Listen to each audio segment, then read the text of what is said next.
তেওঁৰ বিহু শুনিলে আজিও অসমীয়াৰ গা কৰে ৭খন ৮খন। ধনশিৰি পাৰে হৈ ঢুপুলিয়াই আহিলো, তেওঁৰ গীতে আজিও জোৰাই অসমীয়াৰ হিয়ামন।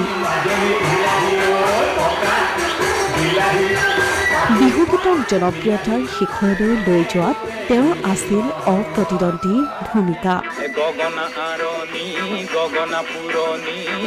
যাৰ বাবে তেওঁক কোৱা হয় বিহুগীতৰ সম্ৰাট। অসমীয়া থলুৱা গীত পদৰ স্বকীয়তাক হেৰাই যাবলৈ নিদি লোকসংগীতৰ ভেটিতেই বহু কালজয়ী গীত ৰচনা কৰা গণশিল্পী খগেন মহন্তৰ আজি উপজা দিন।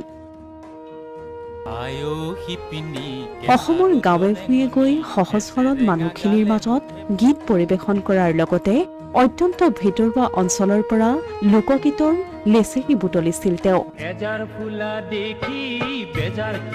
1942 চনৰ 17 আগষ্ট অৰ্থাৎ আজিৰ দিনটোতেই নগাঁও জিলাৰ জাজৰিত জন্মগ্ৰহণ কৰিছিল শিল্পী খগেন মহন্তই। স্নাতক ডিগ্ৰী গ্ৰহণ কৰিয়েই সংগীত সাধনাত ব্ৰতী হৈছিল শিল্পী খগেন মহন্ত। বিহুগীতক জনপ্ৰিয়তাৰ শিখৰলৈ লৈ যোৱাত খগেন মহন্তই লৈছিল অপ্ৰতিদ্বন্দ্বী ভূমিকা।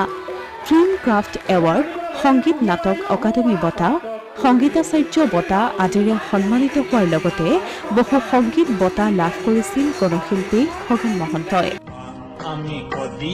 শৈশৱৰ সময়ছোৱাতেই পিতৃৰ পৰা তেওঁ নাম, কীৰ্তন, প্ৰসংগ, গায়ন বায়ন আৰু সত্ৰীয়া নৃত্যকলা আয়ত্ত কৰিবলৈ সক্ষম হৈছিল।